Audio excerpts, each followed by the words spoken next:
샬롬, 하나님과 동행하는 새벽기도회 달라스 임마누엘 교회 권성철 목사입니다. 오늘도 하나님과 동행하며 풍성함을 누리시는 저와 여러분 되시길 주님의 이름으로 축복합니다. 오늘 말씀은 로마서 3장 1절에서 8절까지의 말씀입니다. 그런즉 유대인의 나음이 무엇이며 할례의 유익이 무엇이냐? 범사에 많으니 우선은 그들이 하나님의 말씀을 맡았음이니라. 어떤 자들이 믿지 아니하였으면 어찌하리요? 그 믿지 아니함이 하나님의 미쁘심을 패하겠느냐? 그럴 수 없느니라. 사람은 다 거짓되되 오직 하나님은 참되시다 할지어다. 기록된 바 주께서 주의 말씀에 의롭다함을 얻으시고 판단 받으실 때에 이기려 하심이라 함과 같으니라. 그러므로 우리 불의가 하나님의 의를 드러나게 하면 무슨 말 하리요? 내가 사람의 말하는 대로 하노니 진노를 내리시는 하나님이 불의하시냐? 결코 그렇지 아니하니라. 만일 그러하면 하나님께서 어찌 세상을 심판하시리요? 그러나 나의 거짓말로 하나님의 참되심이 더 풍성하여 그의 영광이 되었다면 어찌 내가 죄인처럼 심판을 받으리요? 또는 그러면 선을 이루기 위하여 악을 행하자 하지 않겠느냐? 어떤 이들이 이렇게 비방하여 우리가 이런 말을 한다고 하니 그들은 정죄받는 것이 마땅하니라. 아멘. 하나님의 말씀입니다. 오늘도 아침 첫 시간을 주님께 바치며 하나님과 동행하는 새벽기도회로 함께 하시는 우리 모든 성도님들 가운데 주님의 은혜와 평강이 충만하시기를 간절히 바랍니다. 아멘. 여러분, 대학교에서는요, 어떤 전공 과목을 듣기 위해서는 먼저 꼭 들어야 하는 과목들이 있습니다. 그걸 프리리퀴짓 클래스라고 얘기하는데요. 한국말로 하면 필수 선수 과목이라고 말할 수 있겠죠. 이 과목을 이수하지 않으면 어떤 전공 과목은 아무리 듣고 싶어도 들을 수가 없어요. 왜냐하면 이 전공 과목을 듣기 위해서는 먼저 이해하고 알고 있어야 되는 것들이 있다는 것이죠. 그 과목이 바로 프리리퀴짓, 즉 필수 선수 과목이라는 거예요. 그래서 그 과목을 들어야지 다음 단계의 과목을 들을 수가 있게 되죠. 여러분, 만일 복음을 받아들이기 위해서 프리리퀴짓 클래스, 즉 필수 선수 과목이 있다면 그것이 무엇일까요? 바로 우리 자신이 죄인이라는 것을 아마 깨닫는 것일 겁니다. 더 근본적으로는 모든 사람이 죄인이기 때문에 아무도 자기 힘으로는 구원받을 수 없다는 것을 분명히 알아야 된다는 것이죠. 이것을 알지 못하면 여러분 절대 복음을 받아들일 수가 없습니다. 그래서 바울은 복음을 설명하면서 모든 사람이 죄인이라는 것을 철저하게 설명하는 것을 보게 되죠. 모든 사람이 죄인이라는 것을 확증하기 위해 하나님의 선택을 받은 유대인마저도 죄인이고 자기 힘으로는 구원받지 못한다라는 것을 강조하고 있는 것을 우리는 보게 된다라는 거예요. 이렇게 설명하다 보면 우리는 몇 가지의 의문을 좀 제기할 수 있을 것 같아요. 먼저 선택받은 백성인 그 유대인이 도대체 나은 게 뭐냐 이거죠. 또한 하나님이 선택하신 유대인이 그렇게 된다면 하나님이 신실한 분이다라고 과연 말할 수 있는가? 이런 의문들을 우리는 제기해 볼 수 있게 된다라는 거예요. 오늘 본문에서 바울은 먼저 유대인이 나은 것이 무엇인지를 알려줍니다. 오늘 본문 말씀 1절 말씀을 보면 그런 유대인의 나음이 무엇이며 할례의 유익이 무엇이냐 이렇게 이야기하는 것을 보게 됩니다. 사도 바울은 사람들이 제기할 수 있는 이러한 질문을 던지면서 이렇게 답하는 것을 보게 됩니다.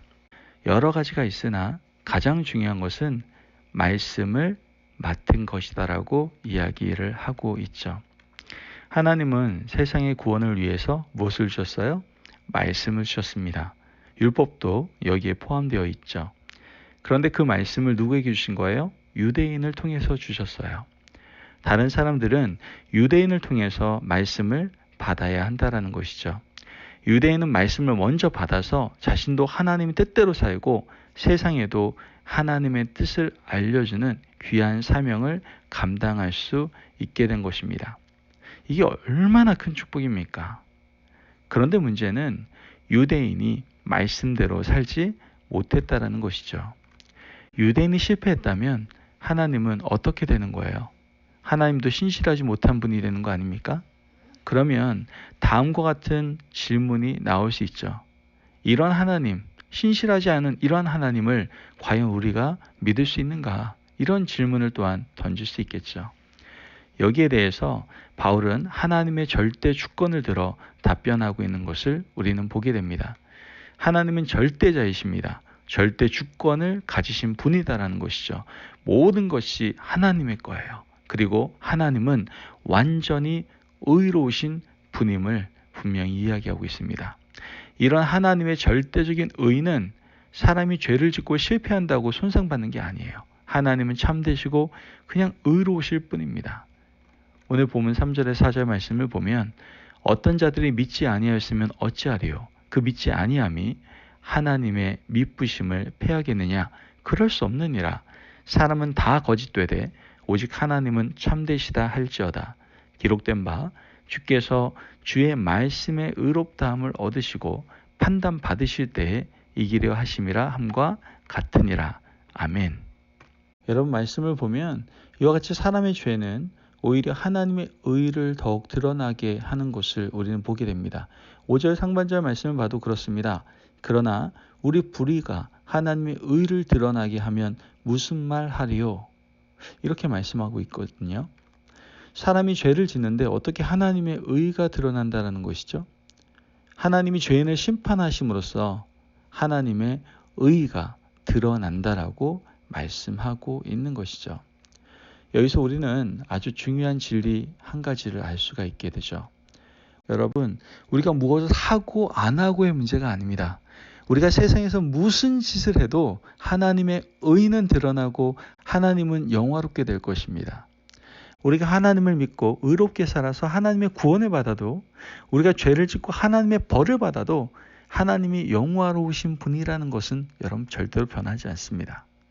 사람은 절대로 하나님을 욕되게 할 수 없어요. 하나님은 우리 때문에 욕을 당하실 수가 없습니다. 하나님은 구원받을 자를 구원하심으로써 영광 받으시고요. 벌을 받을 자를 벌하심으로써 영광 받으세요. 우리는 둘 중에 하나를 선택해야 됩니다.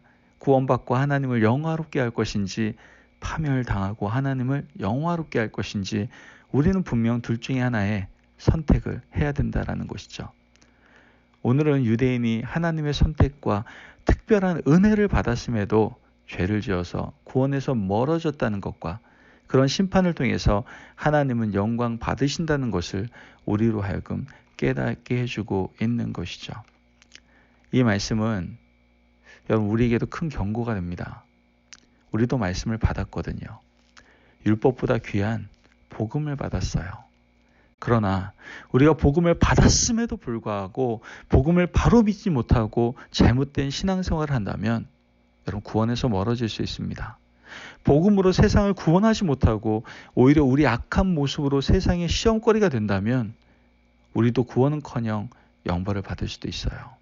바울은 이것을 경고하기 위해서 가르쳐주고 있는 것이죠. 로마서 11장 20절에서 21절 말씀을 보면 옳도다. 그들은 믿지 아니함으로 꺾이고 너는 믿음으로 섰느니라. 높은 마음을 품지 말고 도리어 두려워하라. 하나님이 원가지들도 아끼지 아니하셨은즉 너도 아끼지 아니하시리라. 아멘. 여러분 하나님이 이스라엘 백성을 꺾어버리시고 이방인을 하나님의 백성으로 삼으셨다면 이방인으로서 하나님의 백성이 된 우리들도 꺾어버리실 수 있다라는 경고의 말씀이다라는 것이죠. 그러므로 여러분 우리 모두가 귀한 복음을 받으셨습니까? 그렇다면 하나님의 자녀가 된 것을 진심으로 감사하며 더욱 주님을 잘 믿고 섬기고 순종함으로 하나님께 영광 돌리는 삶을 사시기를 간절히 바랍니다. 아멘. 그래서 우리 모두가 꼭 구원의 여정을 함께 걸어가고 더 나아가 세상도 구원하고 또한 좋은 교회도 세워나가고 정말 하나님 나라를 아름답게 확장시켜 나아갈 수 있는 저와 여러분들이 되시기를 주님의 이름으로 축복합니다. 아멘. 기도하겠습니다. 사랑이 많으신 하나님 감사합니다. 오늘도 우리에게 귀한 말씀을 주시고 이 말씀을 통해서 우리가 하든 안 하든 어떤 것을 하든 하나님은 영화로우신 분임을 깨닫게 하시니 감사를 드립니다. 하나님, 우리가 너무나도 큰 은혜인 복음을 받았습니다. 그러나 우리가 정말 그 복음을 누리는 삶, 정말 그 복음을 붙잡고 믿으며 살아가는 삶을 살아가고 있습니까? 오늘 우리 자신의 모습을 돌아보며 다시 복음 앞으로 나아가기를 원합니다. 복음을 붙들고 그 복음 안에서 살아가기를 원합니다. 그럼 말미암아 그 귀한 복음을 받고 더욱더 감사하며 주님을 잘 믿고 섬기며 순종함으로 하나님께 영광 돌리는 삶을 살아가는 저희들 되게 하여 주옵소서. 감사하며 예수님의 이름으로 기도합니다. 아멘. 오늘도 하나님과 동행하며 풍성함을 누리시는 저와 여러분 되시길 주님의 이름으로 축복합니다. 아멘. 여러분, 하나님께 우리는 너무나 큰 선물인 복음을 받았습니다. 복음을 받은 자들로서 여러분 더욱 감사하시고 더욱 주님을 잘 믿고 섬김으로 하나님께 영광 돌리는 삶을 우리 다 함께 살아가시기를 주님의 이름으로 축복합니다. 말씀 안에서 승리하십시오.